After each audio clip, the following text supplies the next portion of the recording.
Ok, je m'appelle, je tiens le micro. Je m'appelle Hamadou Hamidou.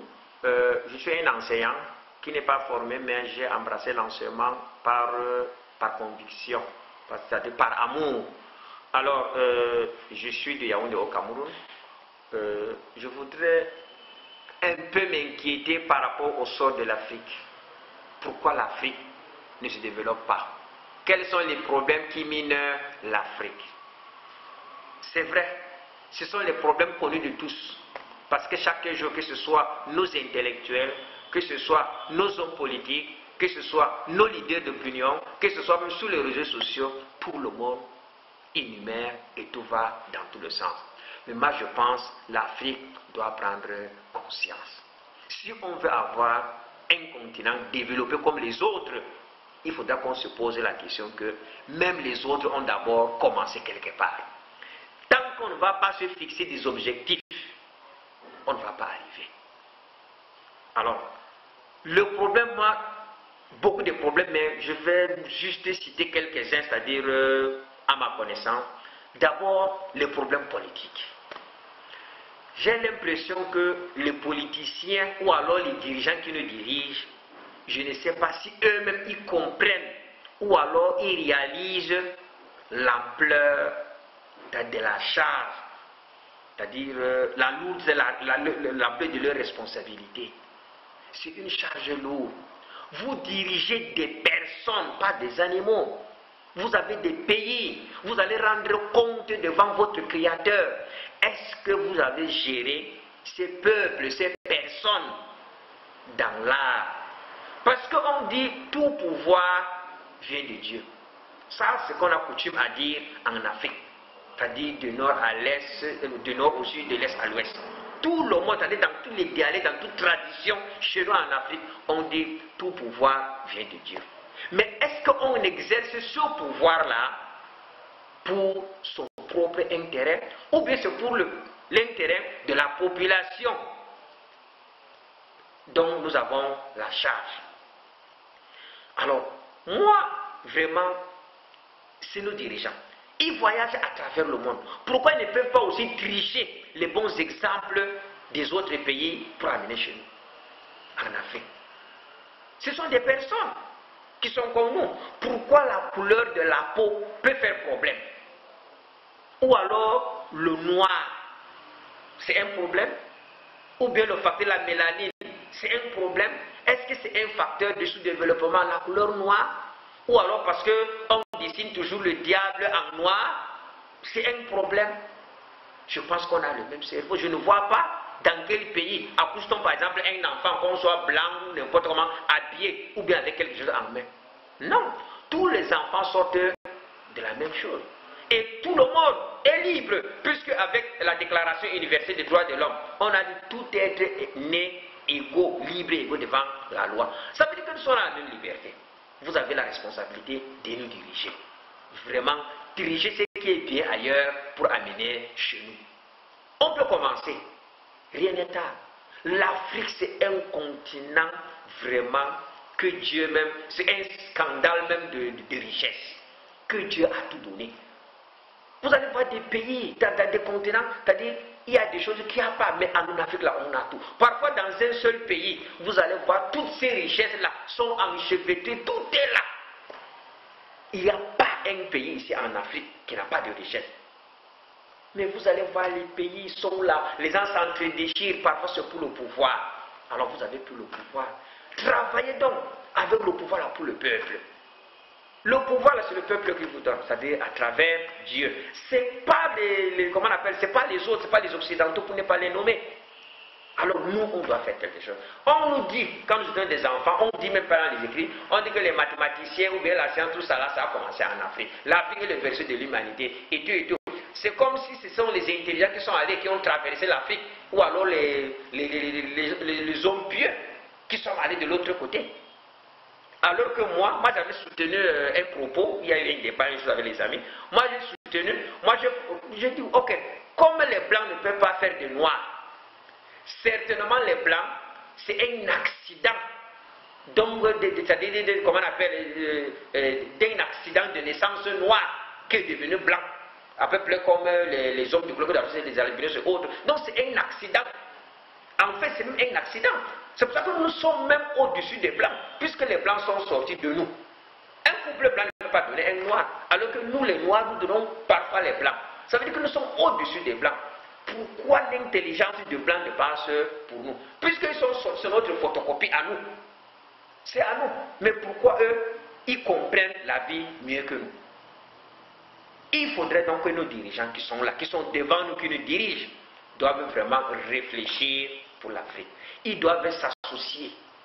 Quand il y a un problème qui arrive, qui atteint ton voisin, il faudra considérer comme si c'était toi-même en personne qui est attaqué. Et tant que vous allez dire que non, c'est pas moi, c'est l'autre, c'est pour ça qu'on part dans tout le sens. Tant que nous resterons toujours divisés, c'est-à-dire nos dirigeants resteront divisés, ils seront toujours fragiles. Et quand nous dirigeants, et tant que nos dirigeants seront toujours fragiles, nous, le peuple, nous serons aussi fragiles. Et un peuple qui est fragile, à quel avenir? Ne peut pas se développer. Ne peut pas. Ne peut pas. Donc vraiment, on doit réfléchir l'Afrique. On doit réfléchir l'Afrique. Comment sortir du sous-développement? Les travaux durs, au départ, pendant la traite négrière, on prenait les lois pour aller développer les États-Unis. Mais faisons la même chose chez nous. Travaillons. Maintenant, ce n'est même plus la traite négrière, c'est-à-dire on prend conseil, nous disons, ok, on dit voilà, on doit travailler, on doit faire ceci. Pour ne pas prendre des exemples, peut-être, pour ne pas heurter certains présidents africains, on a par exemple le président de Burkina Faso qui était au temps Haute-Volta avec Thomas Sankara. Je crois qu'il n'a fait que 4 ans. Mais jusqu'à aujourd'hui, plus de 20 ans, chaque fois qu'on prend l'exemple en bien de Burkina Faso, c'est Sankara. Il a changé le nom du pays qui était Haute-Volta. Il a dit Burkina Faso. Je crois que ça signifie ici c'est le pays des zones intègres. En 4 ans, il a montré l'exemple. Pourquoi les autres ne copient pas? Il y a Kadhafi avec embargo, il dit pas sous l'embargo, il a développé son pays. Ça veut dire que les pays africains qui ne sont pas développés là, vraiment n'accusons pas les blancs. C'est nous-mêmes, nous n'avons pas pris conscience. Nous-mêmes prenons conscience. Vous, les dirigeants là, c'est-à-dire soyez des panafricanistes comme on dit là. Soyons des panafricanistes. Nous, les peuples, nous allons aussi vous suivre. Moi, s'il y a des solutions, par exemple, à proposer pour nos leaders, bon, en fait, c'est juste un point de vue. Je n'ai pas de leçons à leur dire ou bien des choses. Ils connaissent tous. Qu'ils soient unis. C'est-à-dire tous les présidents africains doivent être unis autour d'un idéal, d'un objectif. Si c'est pour le développement de l'Afrique, chacun doit travailler dans le sens du développement de l'Afrique. Et chaque fois, par exemple, qu'il y a des colloques ou bien je sais pas, des rencontres entre les chefs d'État africains, si c'est en Afrique, il faudrait que tout le monde soit là. Il faudrait que ce soit seulement quand c'est en Europe, ils sont pressés pour aller, quand c'est en Europe. C'est-à-dire, parfois, même si ce sont leurs petits-fils, c'est-à-dire, on les fait s'asseoir là, ils sont, je ne sais pas, comme des petits chefs ou des petits chefs de quartier. Quelqu'un qui est là-bas qui ne connaît même pas la réalité de l'Afrique. C'est-à-dire, il se succède là-bas au pouvoir, mais il vient, il vous parle comme des enfants et tout. Refusez. On attend en Afrique. On peut tout faire en Afrique. Pour se soigner, les gens partent à l'étranger. Alors, vous qui partez là-bas et vos peuples, eux, se soignent où? C'est pas bien. Donc, il faut qu'il y ait un développement harmonisé. Parce que, même si vous êtes président, vous ne pouvez pas être fier seul tant que votre peuple n'est pas fier. Donc, vraiment, il faudra qu'il y ait des rencontres entre les présidents. Chaque fois qu'il y a une rencontre, même si c'est biennal, même si c'est annuel, il faudrait que le maximum, il n'y a que 54 ou 55 présidents, ils peuvent se retrouver. C'est tout. Qui viennent pour parler du problème de l'Afrique. Qui disent, ok, voilà, on a commencé, c'est l'année passée, nous sommes à tel, chacun doit rendre plus compte, nous sommes à quel niveau. Et ça, au lieu de passer tout leur temps, c'est-à-dire pour s'organiser, voilà, pour voir les stratégies, comment se maintenir au pouvoir. C'est simple, tant que vous allez bien travailler pour le pays, vous allez rester au pouvoir. Mais si vous allez mal travailler, vous allez toujours massacrer vos peuples pour rien. Parce qu'il y a toujours les soulèvements et autres. Mais quand vous allez bien travailler, les gens vont vous... Tout ce que le peuple, le bas peuple veut là, c'est le bien-être social. Travailler dans, comment on appelle, dans la loyauté, dans l'amour de votre continent, le pays va avancer. Nous, le peuple, on va vous suivre.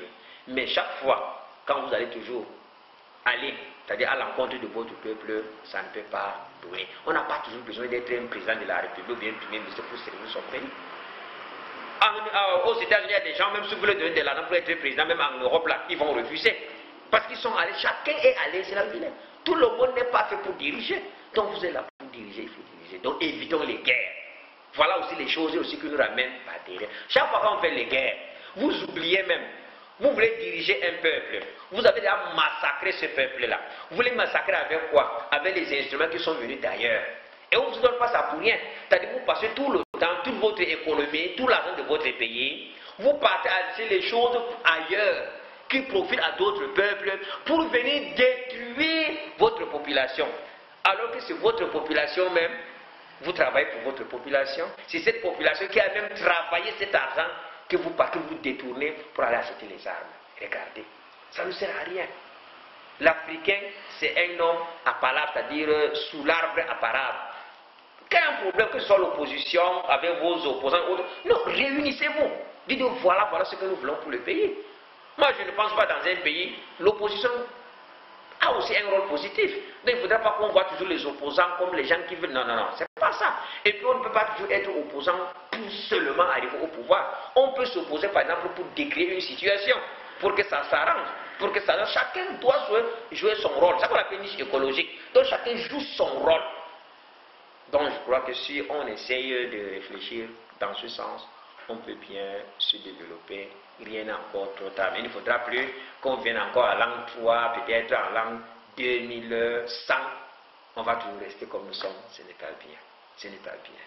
Ce n'est pas bien. Vraiment, la Turquie qui a commencé, je crois que c'est en 1920 avec Arthur Siseki, qui a changé le nom du pays, qui a changé la langue et tout, ils sont là. Pourquoi on ne peut pas aussi avoir une langue commune? C'est rien. On a une langue, décidons, ok, voilà, on prend par exemple telle langue de tel pays. Même si le pays est petit, prenons une langue, travaillons sur ça. Enseignons ça dans tous les 60 ans là. L'enfant qui naîtra après 60 ne saura pas qu'il y avait telle langue. Prenons n'importe quelle langue de n'importe quel pays. On enseigne. Quand les Allemands ou alors les Français arrivaient ici, personne ne comprenait ça. C'est avec les signes comme ça. Jusqu'à que maintenant on parle français, on parle allemand, on parle ici. Mais on oublie. C'est même ça le danger. Puisqu'on n'a pas de culture. On s'habille comme eux, on parle comme eux, on veut même manger comme eux, mais on ne va jamais vivre comme eux. Parce qu'ils font tout pour que nous, on ne vive pas comme eux. Donc vraiment, moi, si j'ai une proposition à faire pour les pays africains, c'est de choisir une langue. N'importe quelle langue. Mais seulement parler par deux personnes, qu'on prenne cette langue-là, qu'on essaie d'enseigner ça au niveau de nos maternelles dans tous les pays en Afrique. Et entre-temps, nos chercheurs, nos linguistiques vont donc essayer d'enseigner ça aux autres. C'est tout. On n'a pas besoin de dire que la racine africaine, telle si on donne l'eau là-bas, on essaie de jongler, ça ne sert à rien. Prenons n'importe quelle langue, dans n'importe quel village ici en Afrique. Commençons à enseigner ça à la maternelle. Au bout de 20 ans, 50% du continent africain vont parler cette langue. Et à moins de 50 ans, tout le monde va parler cette langue. Et on va faire la recherche aussi dans ces langues-là.